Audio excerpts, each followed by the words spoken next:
Many property tax bills have received attention so far this legislative session, but only a few have managed to stick. Tonight, Grant Green has more from one bill sponsor on why he says his proposed sales tax increase is a best-case scenario. He joins us now live from Pierre. Grant.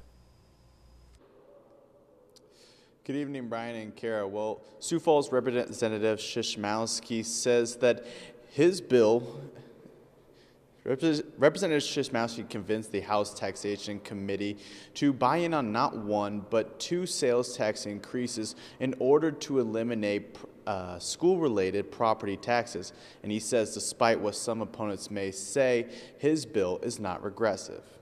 Should House Bill 1308 go into law, it would raise the sales tax to 4.7% starting this July, and then up to 5% the year after. Representative Czmowski says this move will improve purchasing power by dropping people's property tax bills anywhere from a third to almost half in some cases for 650,000 people.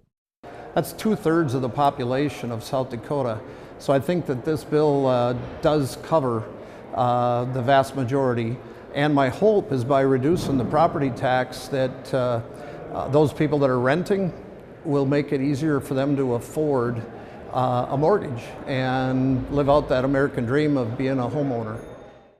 The bill would also bring in enough money to pay South Dakota's Big Three a 2% increase in wages if the legislature approves. The Big Three being government employees, school employees, and Medicaid providers, who Czmowski says are not getting enough attention.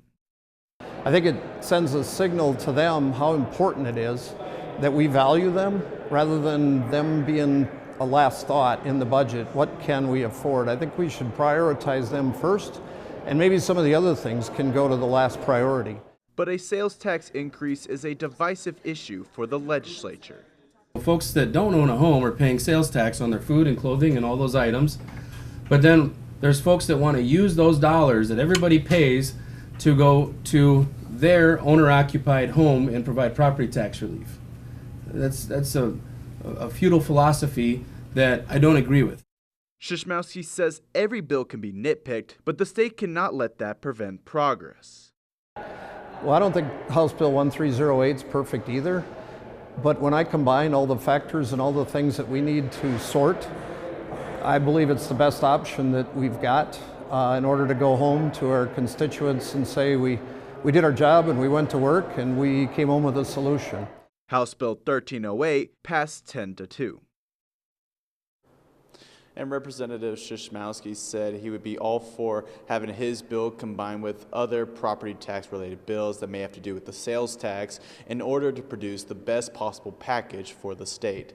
Live in Pierre, Grant Green, Dakota News Now. Thank you, Grant.